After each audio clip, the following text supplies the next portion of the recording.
I'm gonna make a hiccup. Why don't they have more? Why don't they have more over there and over there? Because they've starved it out. When you starve it out, there comes a point where God tells his preachers, just dust your feet off and go somewhere else.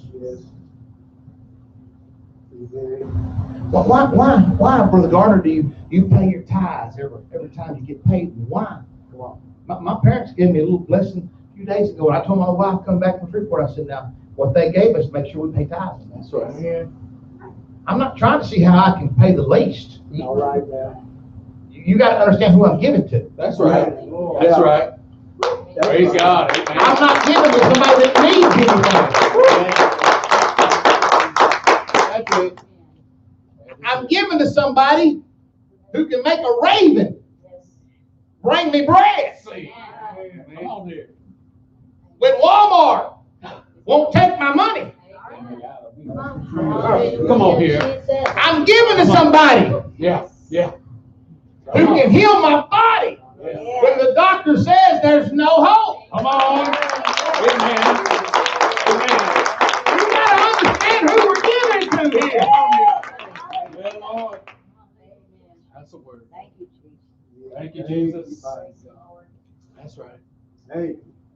I'm not giving to a poor God. No. I'm giving to a very filthy rich God. Amen. Yes. All good all. Thank you, Lord. She understood this. Philippians chapter 4. Go to Philippians 4, verse 14.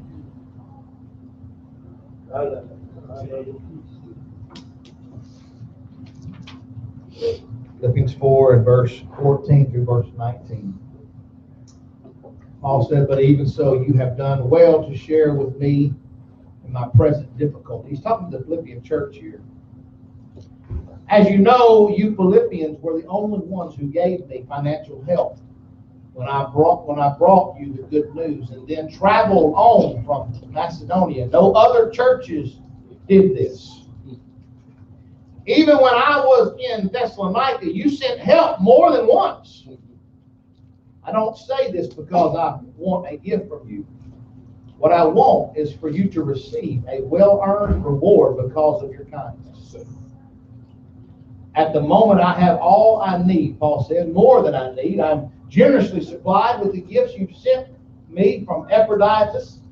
They are a sweet-smelling sacrifice that is acceptable to God. And now, why? God don't need no gift. No. Right. But the preacher said, when you took care of the preacher, Yeah. you made God real happy. Yes. Acceptable to God and pleases Him. Keep going. This is what I like. And this same God who takes care of me will supply all your needs from His glorious riches, which have been given to us in Christ Jesus. Amen. Paul said, I want you to take care of the things of God. Because when you do this, God's going to take care of your things and your stuff. Imagine the drought, the famine so severe that it would cause a widow to proclaim the impending death of herself and her children for lack of food. Elijah asked her to trust the Lord and first make a morsel of bread for him. Then the Lord will provide an abundance of meal and oil that he said will never run out until the rains begin again. He said it like this. This is 1 Kings 17:15, and she went and did according to the saying of Elijah, the man of God, and she and her and her house did eat many days, and the barrel of meal wasted not, neither did the cruse of oil fail, according to the word of the Lord, which he spake by Elijah. Because of her faith and obedience, God was able to perform the miracle proclaimed by his prophet. The word of God can sustain you. That's right. If you have faith to believe and obey it. Naaman, a powerful man within Syria, we talked about him, who also happened to be a leper. He heard about the prophet Elisha. Was told of this man of God by a little servant girl who was in captivity. And she told him, her name is not even mentioned in the Bible. Just a little servant girl in captivity. You know what she should have been? She should have been bitter and angry and upset because she's living with her captors. Her parents are probably dead. Her captors probably killed them. She ought to be disgruntled with God for letting this happen to her. But you know what she said? I would to God that my master would go to Israel. For there's a preacher over there that can pray for him and recover him of this leprosy. She didn't want God to crush her enemies. She wanted God to heal her enemies.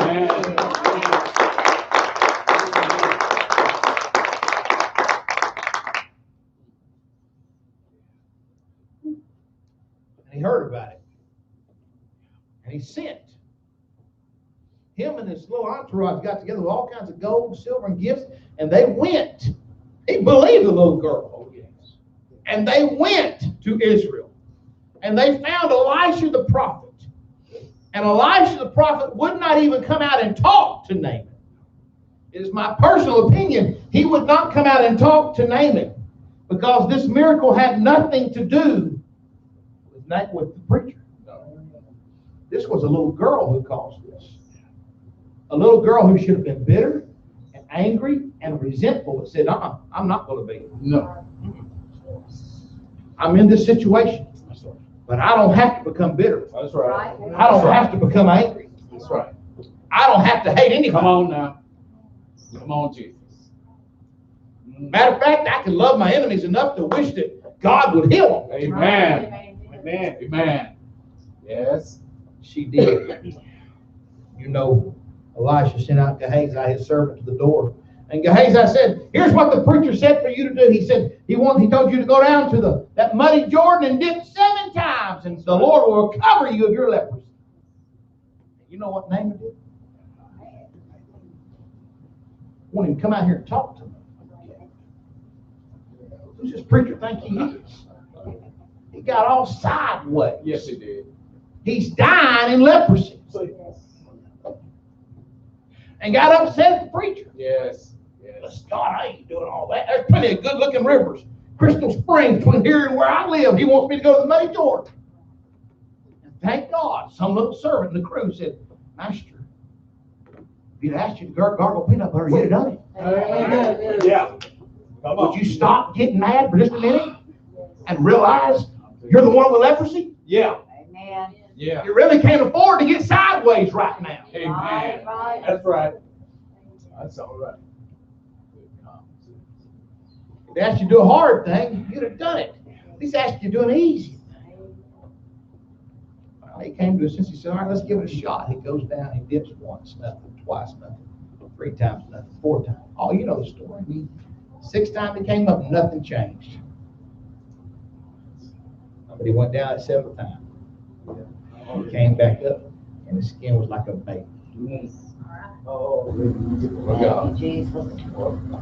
He brought all kinds of money and gifts for the preacher, and the preacher wouldn't take none of it.